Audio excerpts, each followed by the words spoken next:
our regularly scheduled monthly board meeting where we do the work that needs to get done regardless of what else happens to be going on in the world. As I do at these meetings, I'll start off by just reminding everybody that the school board will never discuss student business in public session. We just don't do that, nor we discuss personnel matters in public either. I'd like to call the roll here now that we're all assembled, and so if I can turn it over to you, Tammy. Okay. Khan, Here. Mayor Hendrick, Yes. Ellison, Present. the Queen, Present. Turner. There. And before we get going with our regularly scheduled business, I thought I would give Superintendent Holden just a moment to make the announcements that are being made, just so that we're all on the approximately same page. Yes. And we get this information recorded and out for everybody so that we're clear. So, thank you. I've been trying to send regular communication. It was going to be weekly. It probably should be hourly. I've been trying, even doing So everybody probably just got a text and an email. So this afternoon, about 2:45, Governor DeWine in his press conference made a lot of changes in Ohio, from mass gatherings, which are any more than 100 people, to no visitors at nursing homes, etc. He indicated that for all public and private schools in Ohio, there is a mandatory 3-week closure. According to the state, that will begin at the end of business on Monday, March 16th. Now, I want to qualify that. There is still a lot of local control with this. So what we are doing here in Yellow Springs, and what is similar to other districts in Greene County, all children are in school tomorrow. It is a school day. Friday, tomorrow's Friday. Monday begins this 3-week break for our students. So we will use one of our days, because as a team, we discussed the fact that although we've been working on this because we've anticipated it coming, we need Monday to finalize those plans for this non-traditional distance education. It's a day where parents, if they have any questions that they need to do face-to-face with teachers will be available. It's a day for parents to come, if they do not get them on Friday, get medicines that we may house for students that they would need during this 3-week period. We do have we tried to send out surveys today. We do have some technology for those households where there's no device. We had some responses that, yeah, we have internet service, but we don't have a device, so we do have some extras that we can sign out.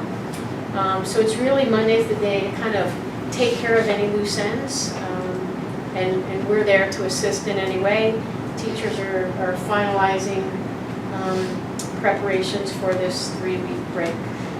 This will go until end of day on Friday, April 3rd. So we expect to be back in school Monday, April 6th.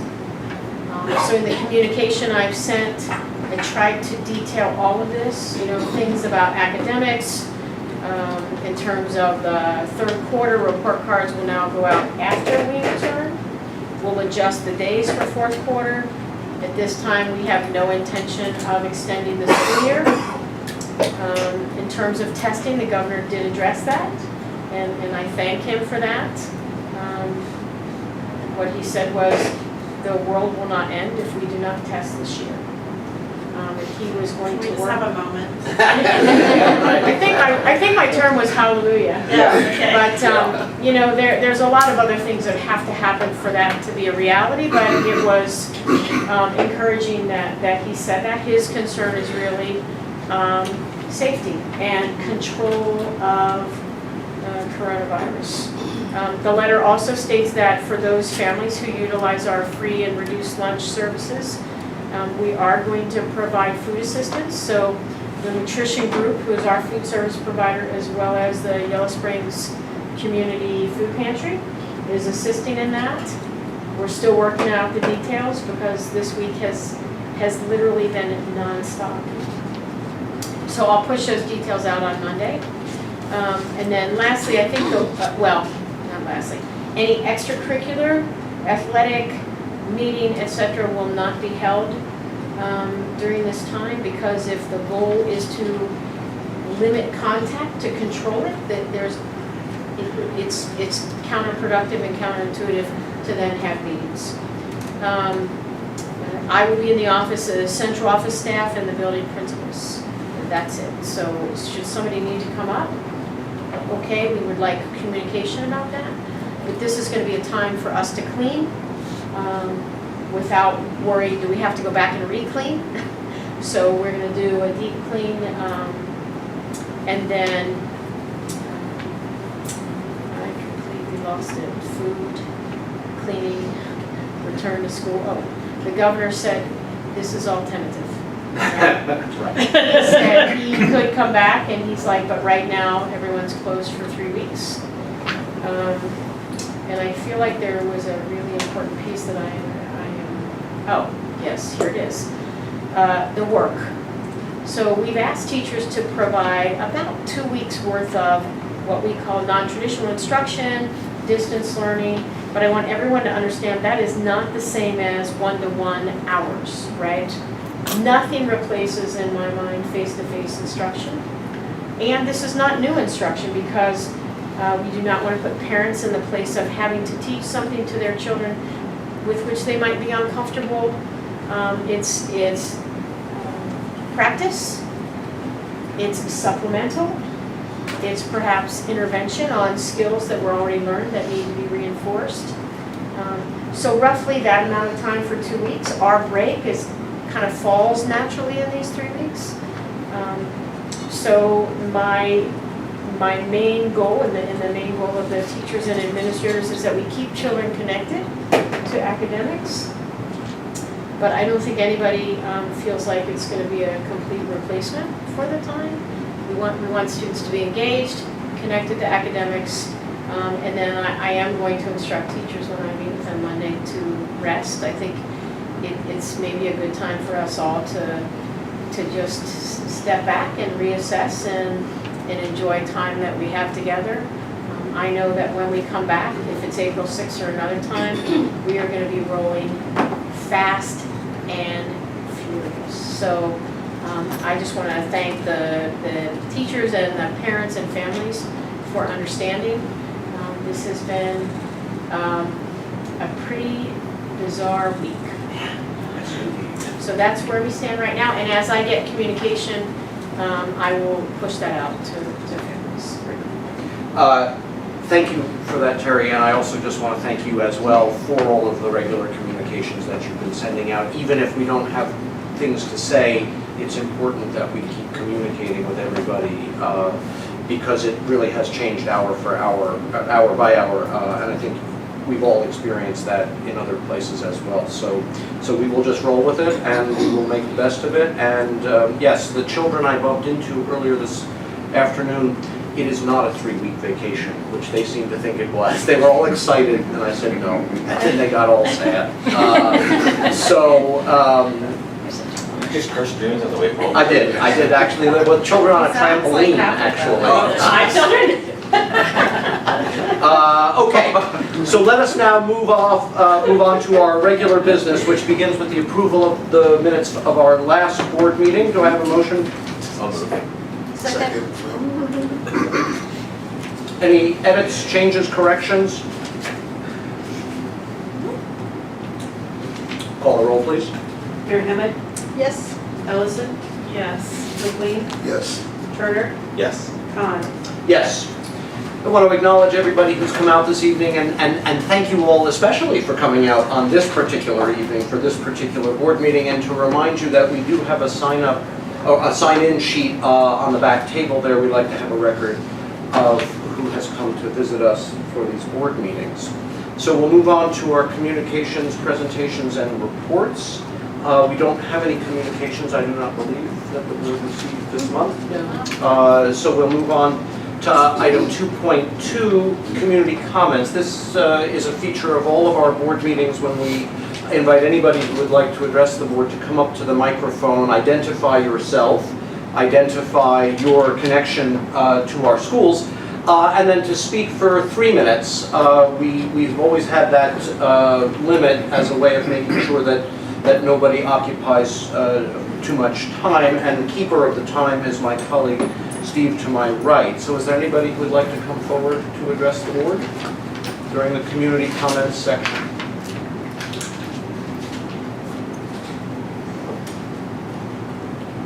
Well, very good then. We'll move on to 2.3, and I know there are some people here for that, our schools in action section. Can we go ahead and do that? And you want to take over this? I'm just going to introduce them without saying their names. We have 2 fourth grades, because they're going to introduce themselves. Yes. We have 2 fourth grade students here that are going to talk to you about composting.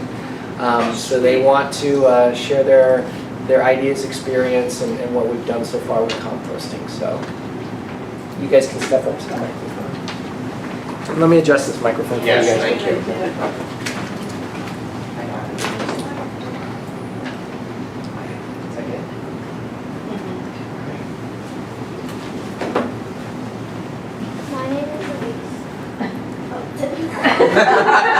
My name is Violet. My name is Elise. We are in the 4th grade at Wilson.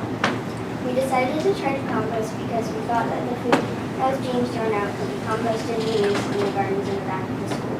We thought it would be a good way to help the environment in the school. We knew we had too much for it all to go in the garden, so we called Agraria and asked if they could take the extra. They said they could, and our composting program began. This is a process of composting from a light bulb moment to our finishing touches. We had the idea to start composting in the school. We talked to Mr. Hausch and he agreed it should happen. He helped us start composting for our school 1 grade at a time. We are now trying to build compost bins so we can use our compost for our advantage.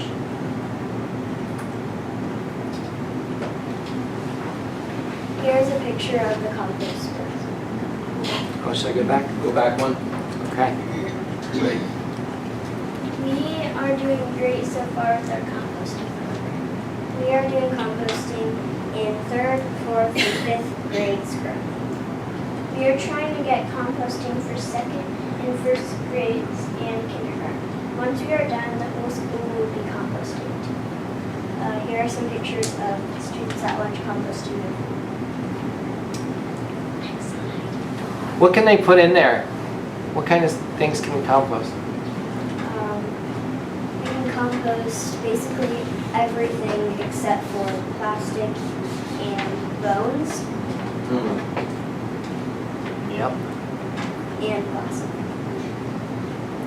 Thank you. Are there any questions? How long have you been?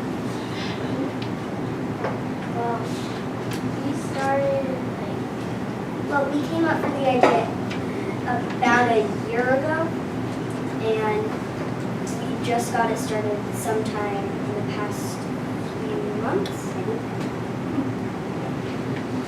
So that's my question. How did you know anything about composting before you started this? So, in the year when we came up with the idea, we had a PBL on kind of soil health. And Oh, yes, I remember that. we kind of studied composting a little bit. Yeah, that's great. Why was it so hard for us to start composting? Why did it take us so long to get there? Well, some people didn't really know anything about it. We started with 4th grade, and some people were putting plastic in compost and stuff. So it kind of took us a long time to figure it out. Also, a lot of people just don't really want to because they think it's a lot of extra work. What- Do you- Go ahead. Can I follow that Yeah, up? please. Because that's an interesting comment. What kind of reaction have you had from other students? Do they feel like this is a pain, or are they into it now? I don't really know. I don't feel like they're really excited about it, but they're not really having negative feelings. Okay. So can I follow on that one? I'd love to know how you explained or asked the students in this school who weren't part of starting the program to do it? Well, we made a slideshow and like we presented it to the whole 4th grade and the teachers and like the janitors so that they knew like what could go in it and like stuff like You guys also stand at the compost bins at lunchtime, that. right? Compost- You don't compost anymore. policemen. They are educators. They did that for a little while. Now they've kind of let the process take over So itself. you said that you're doing this in partnership with Agraria? Yes. That's great. We have Matthew Larson here. So I'm with Trillium Organic Services, which is a first and only compost company in Alice Springs, and I've partnered with Agraria. So they're going to be providing education and stuff as we launch this through. But I just spoke to you, I think, thank you, Matt, this is amazing. So you collect it and then you pick it up, or? Yeah. Yeah? Yeah, we've been working together, talking about what we can, they've been educating the class, and I've just been taking it up. So So they most of the work. Have you actually gotten to see any of the finished product yet? No, but when we went there in 3rd grade, we kind of saw what it looked like, so we have an idea of what it is. Yeah. Kind of like what's in the stands? Right, exactly. And why is that, what made you feel like this was an important thing to do or to start up? Because you've invested a lot, obviously, after so much time. But I'm just curious what kind of made you realize or think that this is something you ought to do? Well, we saw like how much food was in the trash cans. It was like almost all the waste was. So you realize that it could be used for something, not just thrown away, right? Cool. I'm really excited about this, and I guess just the last thing I would say was that I was over at McKinney Middle School last week or maybe 2 weeks ago, and I met some 8th graders who want to get this started there too, and so I think they're kind of following your lead, doing this at Mills Lawn, which I think was really exciting.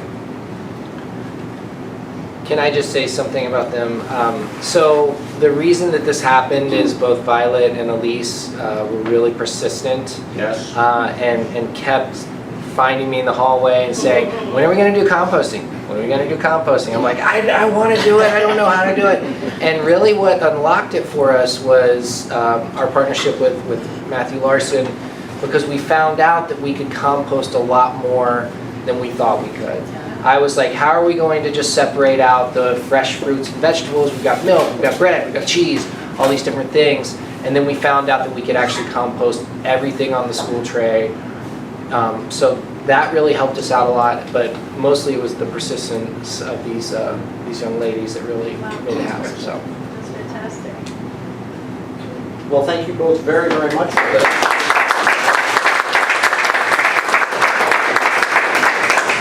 Really impressed and a terrific, end product, super idea. Wonderful. Okay, so now we'll move on to 2.4, our administrative reports. You guys do rock, paper, scissors for who's going first? Make sure everyone pops up first. There we go. Thank you, Jeff. All right, can you put that back up? All right. The first thing I want to talk about is the new senior night that we're going to have, the senior showdown. So this year we were met with the unfortunate circumstances with Daryl's passing, and it happened to be on the evening of our senior night.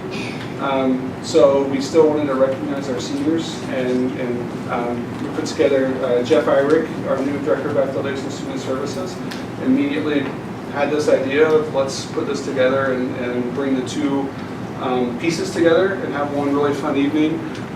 So we did that. We had our senior night for the cheerleaders, our senior night for the basketball team, and then we had a staff and coaches against the seniors and captains basketball game. And we got redemption from last year, and the seniors beat us pretty handily. But then we had, the elementary students played at halftime, and the cheerleaders did a dance routine at halftime. And then we did the the removal of the senior banners at the end, where the seniors got to go up and climb up on the ladder, take their banners down. it ended up just being a really fun atmosphere where everybody was there for the same reason. Nobody cared who won. The teachers cared, but ultimately, it was a big win for our whole community. We ended up raising over $3,000 for the scholarship in Daryl's name, which was enough to fund that scholarship for the first 6 years, all in one evening. So the feedback and response to the evening, we realized how much community we were able to build in one night, and that's something historically we've struggled with around athletics in our district.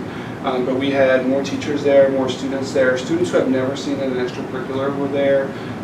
So just to see how full our stands were and how people came out to support it, it was a really fun evening. I think we're going to have a staff first students softball game, and I believe a staff first students volleyball game in the fall. So we want to kind of keep the momentum from this, but I think this is going to be how we have our senior night for our winter sports each year moving forward. So it was a fun evening. Everybody walked away with ACLs intact. So that was, sorry CJ, that hurts a little bit. But that was our fear going in. So And you all were playing hard too. We got embarrassed last year, so we didn't want to go through that 2 years in a row. The second thing I want to talk about is the Friends Care Center partnership with Yellow Springs High School and Sinclair. So Sterling Wright, alum of Yellow Springs High School, came to me in January with this STNA partnership, where basically our seniors will be able to get their STNA, all of their STNA coursework through Sinclair, paid for by Friends, and they'll get to work at Friends and get paid for working there during their senior year. And then when they walk out, they'll have their STNA, assuming they pass the state test, they'll have their STNA, and they'll go through this pre-apprenticeship program. And then there's also a registered apprenticeship program for once a senior has actually graduated. But it's a 2,000-hour apprenticeship where Friends and Sinclair will both be supporting these students as they start this. We have 2 seniors who currently are going to be starting the program as soon as Friends can get them onboarded. So they are already starting their coursework at Sinclair. So for students who otherwise may not have the ability to pay for college or otherwise may leave Yellow Springs, it's a great opportunity to keep our alum here in Yellow Springs and give them an opportunity to get a professional license supporting our community. So there's more to come on this. We're kind of in the thick of things, but I do have contacts now at Sinclair. So the pre-apprenticeship route under the new class of 2023 graduation requirements is a way that students can graduate if they don't meet some of the other requirements.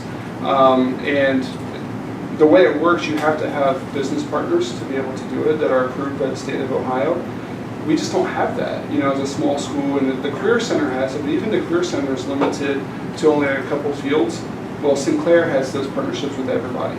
So what they said is, if we register through Sinclair, our students can take part in this and have these pre-apprenticeship programs in engineering and manufacturing now and nursing all over the Miami Valley. So it's a cool program. The third one is, this is now on hold as well. So, but the Hamilton Education Program, so Lori Sparrow-Knapp registered our schools in this program a couple years ago and has been really adamant about using their materials, using their resources. And this year, our new American history teacher, Hannah Weinstein, had her students do rap battles. So when she went to PBL Ohio, so when we are onboarding new teachers, we send them to PBL Ohio, and as part of their training and prep work for us. And when she was there, she created this project around rap battles around the Federalist Papers. And the students did them in her class, and Lori worked with the students to really get kind of the theatrical side, because one group did a battle, so they looked at both sides of the topic. And we had, so the top 2 groups, we sent their video submissions in for this nationwide contest. And they have 10 winners, and then they have 10 lottery draws. And our students were not winners, but one of our groups got drawn in the lottery. So they get an all-expense-paid trip to New York. They get to see Hamilton. They get to tour the entire theater. It's really cool. It's a cool opportunity for 3 of our kids, and then Mr. Arnap and Ms. Weinstein will travel with the students You as can well. hear the music now in your head. So, the kids were very excited. I think Laura was more excited. She's like, it's always been a dream of mine to see Hamilton in New York City. So that's a really cool opportunity. But the latest is that is on hold. Other travel things that have been impacted in our building. The EF tour to Europe is on hold. We met with the families on Wednesday night. Right now we are looking at either August, the first week in August, or spring break of next year to reschedule that trip. So unfortunately there's no refunds for the trip. We can get travel vouchers or we can reschedule it. So we are looking at rescheduling it, and then families who do not want to do the reschedule route can use the travel vouchers. If we push it to next year, it actually allows us to open it up and have new travelers join for the freshmen next year, which is a nice opportunity. So that was impacted, and then the Washington DC trip that was scheduled to leave April 2nd has now been rescheduled for May 21st through the 24th. So that's great. So we were able to reschedule that one. It gets us off of the Cherry Blossom Festival. Right. So it's really a magnificent time to visit DC other than all the people. So the way it's going to work now, we'll travel Thursday, Friday, Saturday, Sunday, and then Monday is Memorial Day. So the students will get back late Sunday night and actually not have to come to school on Monday, which will actually work out pretty well, other than it's right at the end of the school year. Right. So, but those are the updates from our building. Wonderful. I just need to say something about our students and our families who support our students. I was so moved by the bus of kids who attended Mr. Dewar's memorial service. Appreciative of the family for giving Yellow Springs the opportunity to do that, but mostly just want to speak to the students. And of course, by speaking to the students, I speak to the families, because first of all, Black History Month Assembly was so moving, because every kid, well, most everybody, I say 99.9% of the student population were wearing black, which was a very, very powerful scene in the auditorium to witness. And those kids had sort of created this assembly, but then at this viewing and at this visitation and so forth, they were so impressive, they were so brave, they were so courageous. None of this has been easy, and those kids were just rallied. So I just want to appreciate everybody who supports our kids, which includes all of you, but families and the students themselves. It was very, very moving and empowering, I think, for them to be able to be there. I also want to publicly thank the crisis response team from Greene County. So the Greene County ESC sent counselors for 2 days. I think 8 counselors total for 2 days. That was the Career Center of the ESC sent people. We just got a really nice response. And Shannon Morano is one of the 4 leads in the county for the crisis response team. And we had done our TSIP crisis training earlier in the year. But just to see how our entire county came together to support our schools was really powerful. So that's very much appreciated. Thank you, Jack. That's great. Mr. Matt?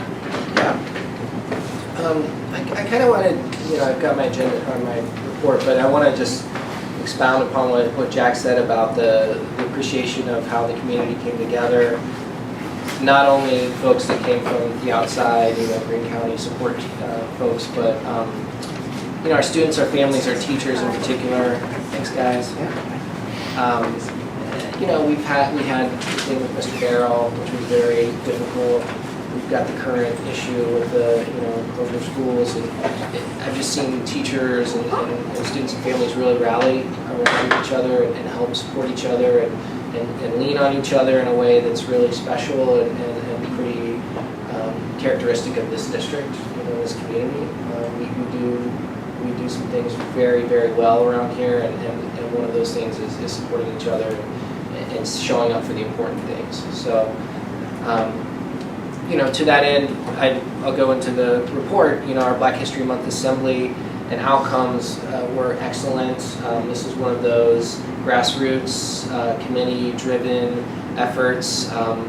Teachers at Mills Lawn that have a passion for Black History Month and just hidden figures and making sure that we're teaching our kids real history. So we were able to pull off a really great month. It wasn't a day, it was a month. Every morning there was a feature on the morning news. Every classroom participated and worked really hard to learn about the person that they were focusing on from the Civil Rights era. And we all read the Let the Children March book, which was this thing that connected to school, and was also a theme in the assembly where we see pictures of kids with their signs of what's important to them. They're inspired about the stories of kids making a difference and having a voice, and they wanted to share their voice around issues that they feel are important. So Allie Bayard there with free food for school, and every kid had their own take on it, but they really understood the idea of what civil rights, that effort meant, and means. We were also really, we did this change coin drive where it was just like we had jars in every room, bring in coins, spare change. We ended up raising almost $1,200 to, fund help support the Wheeling Gaunt statue. So we always had a part of that.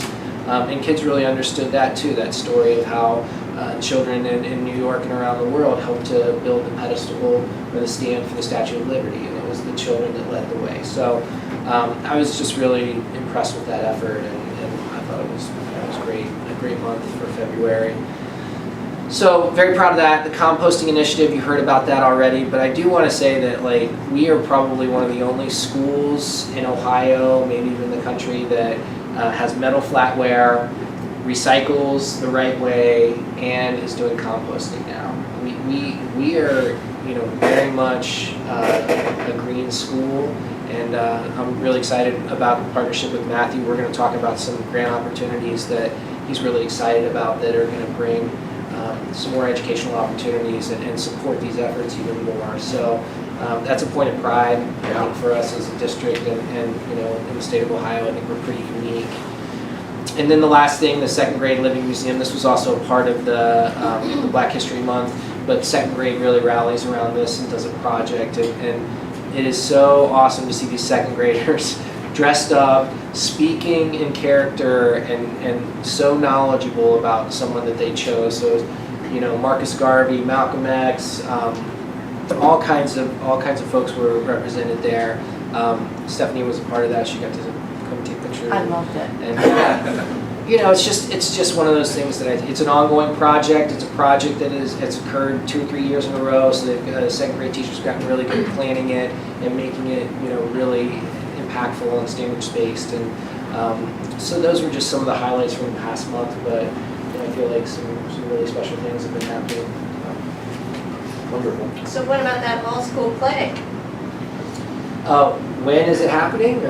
Well, we had one last year, so we're on more of a 3-year cycle in terms of planning, production. Gotcha. Then the next year's planning year, and then we go. I was afraid that maybe it was being impacted.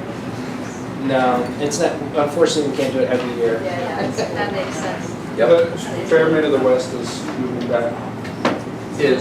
We're going to move it back to Move it May. back. Yeah. And I guess another announcement, our book fair was rescheduled, and we're looking for a date later in the year. So we, all of our events have been impacted, so we're just kind of trying to push them back later in the calendar. Yeah, I thought it was neat when you talked about the bus, and really the whole thing was extremely moving. One detail too that I loved, and it kind of speaks to the community connection and being part of the schools, even when you're not with the schools anymore. So we had a retiree from Yellow Spring Schools, Jerry, who, as his way of helping, drove the bus, which I thought was really well played. So, yeah. Thank you both. Thank you. Okay, so we'll move on to part 3 of our agenda, and 3.1, our treasurer's report and recommendation. Tammy. This is as of February 29th. Oh, you've been saving that. Yeah, right. I just thought of it. Yeah, right. Yeah. So normally I'm the one that has depressing news. This meeting is relatively. That's right. Yay. Lisa. So on the first page, you have the projected cash flow, and we have the actual months from July through February, and then projected for 4 months. And then on the next page, we just have for the month of February. And as you can see, we have some timing issues with the real estate. But on the expenditure side, we were $150,000 under budget in the general fund. That's efficiencies, people. Nicely done. And then if you turn to the next page, it's for the 8 months of this fiscal year. And as you can see on the revenue side, like you've heard me talk about practically every month, our income tax is going down. But to offset that, our all other revenue is going up, which is the open enrollment. So there's that offset there. And there's, like I said, there's still some timing on the real estate property tax, and we'll have the final settlement in March. And then also on the expenditure side, for those 8 months, we are $348,000 under budget. So if that trend continues, we should, in the fiscal year, in a better position than what we thought. That's wonderful. So we'll keep on top of that and see what happens. And then also on the next page, you have the July 1 to February 28th, the actuals as compared to the budget for the entire fiscal year. And then on the next 2 pages, you have my graphs. Yep. Love the graph. Okay, so where does the money come from, and where does the money go? And once again, that's just for the 8 months out of the fiscal year. And you know, I don't see casino revenue anywhere here. That's a joke, I make that joke every year. Okay. Yeah. Well, it's not its own separate Yeah, right. category, it's all Because mixed. it's in. about It's funny this year as it was last year. It's a good one. Oh, that one was funnier. Just like the lottery money. Yeah, that's my favorite, is the lottery money. Yeah. So much education. Actually, I've been around long enough that I remember when we got separate lottery money before it got moved into the general fund. But dating myself here. So, and then we have 2 more graphs in a little bit different format. Once again, it shows that we are under projections on the revenue side, and then it also shows that we are under projections on the expenditure side. And then we've received final settlement on the real estate property tax for March. So I will make an analysis, do an analysis of the final settlement as compared to where we are for the fiscal year, as compared to where we are, or where we were for previous years. So compare those and get that out to you. And then on the next page, we also have the bank reconciliation. So as of February 29th, 2020, with all funds, we had a little over 6.6 million in the bank. And then the remaining pages will give you the detail of each fund. Wonderful. Questions about any of this? This is happier news than in the last maybe 2 or 3 of these reports, so that's Yeah, for me, very that's nice. kind of unusual. Yeah, right, exactly. I won't lose as much sleep now. Okay, then we'll move into item 4, which is the adoption of the financial portion of our consent calendar, which I believe is 4.1 through 4.4. Do I have a motion for those, please? So moved. Second. Tim, is there anything you want to pull out of this in particular? So Sylvia seconded, right? Yeah. Okay. Or James, whoever, whatever. I just want to talk a little bit about each one. Sure. Appropriation changes, pretty standard that we do every month. And I put those on there. I'm not sure what happened to them or where they're at on the agenda. That's a good point. They were there. They were there. Yeah. Were they in the public because I'm not logged in, I'm in the public Oh, version. okay, I think they may have been in there, okay. And then we also have a certificate of availability, and I just want to say, what that is I need board approval if anything's over 3,000, if a purchase order was not obtained before the invoice date, before the service was provided. Anything under 3,000 I can certify myself. And then also, we need to approve the providing of the spending money for the students taking the Washington DC trip, and this is for the state auditors, and we want to make sure we're in compliance with that. And then the last one is the acceptance of the rates and amounts, or I should say the amounts and rates. And those are from the Budget Commission, from the county auditor, and that's authorizing the tax levies for the calendar year 2020.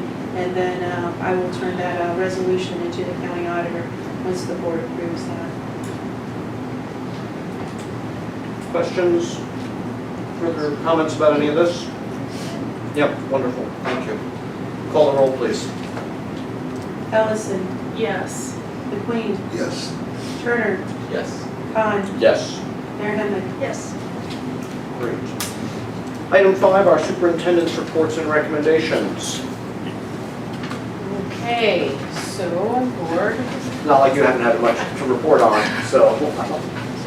Well, the first thing really is just an update about the Business Advisory Council. This is required by revised code that all districts have a Business Advisory Council. We go with the ESC, the Green County ESC, who are allowed to do that, and so most districts in the county do that.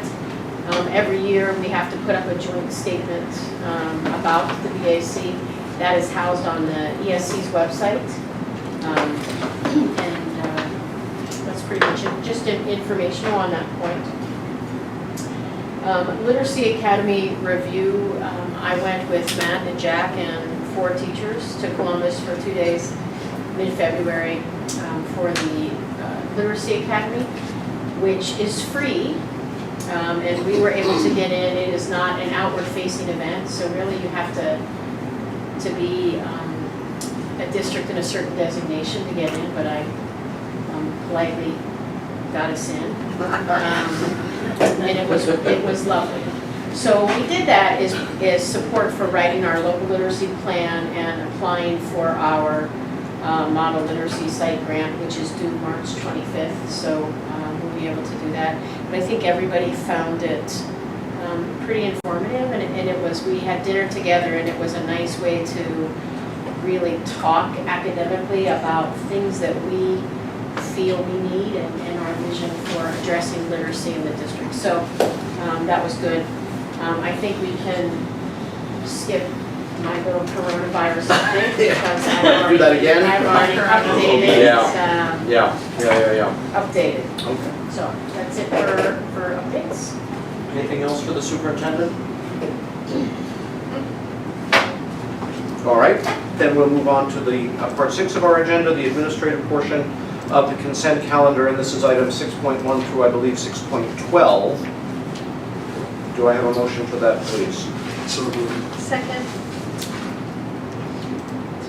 Anything that we need to, that you'd like to highlight, pull out, further explain? Yes, so the policies are a first read and a second read. The first Yep. read is going to mirror the second read, so employment of the treasurer and superintendent. Cleaning up language. Correct. I want to spend a little time on the approval of the 2020, 2021, and 2022 school calendars. Good. So 6.4, 6.5. what you have here, you know, a couple things. They're designed to be kind of mirror images of each other, just changing based upon how the calendar falls each year. So what we're trying to do is make things consistent, approve calendars early and in at least 2-year cycles so that families can have knowledge well ahead of time about when to plan breaks and when school starts and things of that nature. So we've tried to identify that. That's piece 1. Piece 2, this reflects a move away from late starts, the Wednesday late starts. The reason for that being, it becomes at times a little inconvenient for parents to have to arrange childcare for 2 hours midweek on an every 2-week basis. But I think also for us as an institution, a learning institution, those 2-hour segments of time were difficult for teachers because while they're there, they're thinking, oh my gosh, the kids are coming at 10 o'clock. And so we have a little bit of a split focus. So this will allow us to spread those as full days throughout the calendar year. So we try to be thoughtful in terms of placing them on a Friday or Monday so that it would give families time if they wanted to do something, and that's the design there. We've identified last day for seniors, graduation. There is a new piece for kindergarten. The kindergarten teachers have requested a 2-day staggered start, and that is, I approve that. That's not unusual. Right. Yep, So that will be nice. very, very helpful. And the only thing not on here yet is because we're trying to think about how we want to best serve families and be a little bit innovative in the use of our time. And that is the dates of parent-teacher conferences, but I feel like we can push that out at a later time. But I think that's the whole of it. I think this is really exciting to do this 2 years at a time, and then give people parents will have lots of lead time to plan for stuff. I think this is really terrific. The others, the bus driver physicals, that's pretty standard. You have 3 memorandums of understanding for relationships with local colleges and universities for our College Credit Plus program. And that is Sinclair, Clark State, and Wittenberg. And then I'm going to jump around because I want to end last. There's an approval of an addendum to our safety plan. As we were anticipating potential closures around coronavirus, but the governor took that out of our hands. Right. But it was a missing piece in our safety plan because it's one that people don't think of it. You know, what's our response to an epidemic or pandemic? But this is it now because we're going to have it. And a donation of a flag to McKinney Middle School and Yellow Springs High School from the Ross family. And we are very appreciative of that. And then last in this section, board, is a resolution that I am asking you to approve to participate in the Ohio Facilities Construction Commission Expedited Local Partnership Program. ELP. ELPP. So what this does is it allows us, as you know, this is part of the OFCC's response to assist districts with facility needs. So there's 2 parts. There's the CFAC, which is classroom assistance. We do not qualify for that because we are not poor enough in terms of property or income. We do qualify for the ELPP, and our current rate now is 27%. I think in 2018 it was about 18%. Yeah. So Tammy and I met with our regional person from the OFCC at the end of February, and she said, wow. She said, you will never get higher than what you are now. So here's what this will do. When you pass this resolution, it locks us into that percentage. Okay? So if we anticipate going on the ballot in November of 2021, which I anticipate we will have to do, this will start this process. It locks in our rate. It allows the OFCC to look at the last assessment and say, hey, we need to revise this. Not only the building assessment, but the enrollment projections, things like that. And then they can work with us and say, hey, you know, here is what we are recommending based upon your size, etc. And they can give us some options as we go through the community engagement process. Once the board approves this, it's sent to the governing board, control board of the OFCC, and then they approve it. But it's all timed out for a projected November 2021 ballot issue. Did I miss anything there? This, I think, is worth stressing, does not obligate us It does not obligate to us. do anything. It does not obligate us. Correct.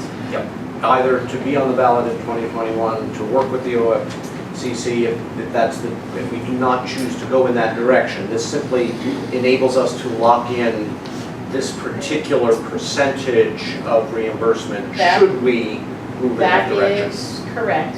I do want to emphasize though, through the ELPP program, you can build new, you can renovate, you can do a combination thereof.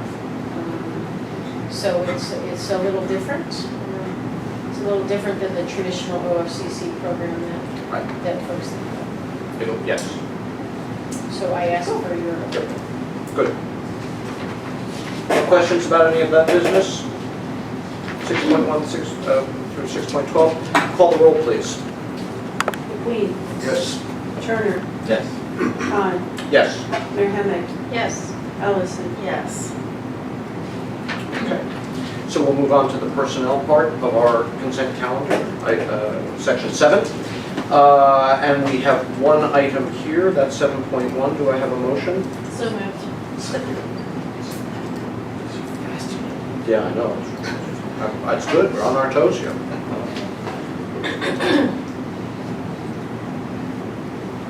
Do we need any discussion of this? No, board is Yeah. what we've had the past few months? That's what I assumed, yeah. Correct. Then call the roll. Turner, Yes. Khan, Yes. Mayor Hemmick, Yes. Ellison, Yes. McQueen. Yes. Okay. Right, and then we'll move on This is where to, we're arm wrestling each other too. exactly. First and second. One item under board member items, 8.1. Do I have a motion for that, please? So moved. Second. There we go. Good. So who would like to just introduce this topic? Well, I'd be happy to. Yes, I think you should. All right, well, so what this is that we hired Tammy as an interim. And we were very fortunate to get her at that time. And now we are recommending, because she's willing to step up to be our full-time treasurer, we are putting on the agenda to employ her as our full-time treasurer. With, I believe, tremendous support and appreciation. Yes. And just, just happy to have you and happy that everybody's working so well together under these circumstances. So that's what this is. And I'm just going to tag team there to say we're thrilled with this. When we were able to hire Tammy as our interim in the summertime, and I was talking with other people in the region, they were frankly a little gobsmacked that we were able to get her at all. And we thought on an interim basis, that's wonderful. She's extraordinarily talented, and as you can tell just from the presentations that we have here. So the idea that we could have her on a full-time basis, lock her down now, lock the door from the inside, we're just delighted and really pleased with this. Call the roll on it and get it done before she gets Before I change my mind. Exactly. Khan, Yes. Mayor Hemmick, Yes. Ellison. Yes. McQueen. Yes. Turner. Yes. Excellent. Thank Congratulations and thank you. Yeah. Yay. So we'll do some board communications now. Mr. McQueen, how are things over at the Career Center? There was, if you could imagine, there was only one thing anyone spoke on, so that made it difficult. Shocking. Yeah, right. What was it? There wasn't Take another Percocet. some students from their nursing program, HOSA, gave a presentation about a competition that they go to, which was pretty interesting. And it helps recruit other students. Students go to this, it's pretty interesting. And then, of course, most of the questions still going around how will the virus affect that, which is interesting. There was a couple of, hey, tell Terry about how great the article was in the thing, Daily News. And especially for Mrs. Martindale, who's Cedarville's, the representative of Cedarville, but other people then chimed in and said the same. So they wanted to make sure. They can't have her.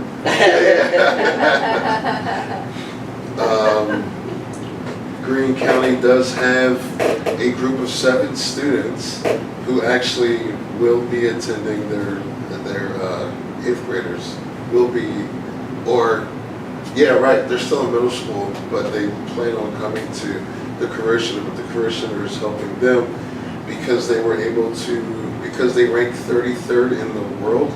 They were going to the World Championships in Iowa. However, that did get canceled, but we're really happy to hear from them, and they will be giving us a presentation sometime soon. Once again, that also has to work itself out. And then each school started basically talking about any sort of What was it, the World Championships of? oh, robotics, I'm sorry. You're right, I absolutely forgot to tell you that they were ranked 33rd in the world in robotics. Sweet. Yeah, these students have been working together since 6th grade, and now they are, and so they were able to get accepted into the World Championships, I believe, for the age group, which is pretty big. But once again, yeah, this they'll have to see about it next year, it looks like. And then beyond that, everyone was giving, each school is giving sort of ideas as to what they may or may not be doing. But all of that changed today when it comes to how to work around. Yeah, once again, that was basically the talk from each of the other schools in Greene County. That concludes my report. Thank you. I want us all to draw a little attention to the woman to my left, who has now marked 15 years of service as a member to this board and to this community as a whole. I have worked with you now for 6 years? 6 years. She is unflappable. Her equanimity is astonishing, and her wisdom is even more so. And 15 years on a school board is a remarkable achievement, and I would like us all to congratulate you for that. So,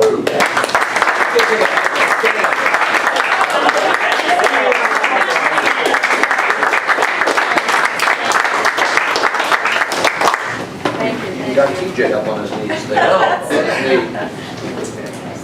Yes. Are there other board member items?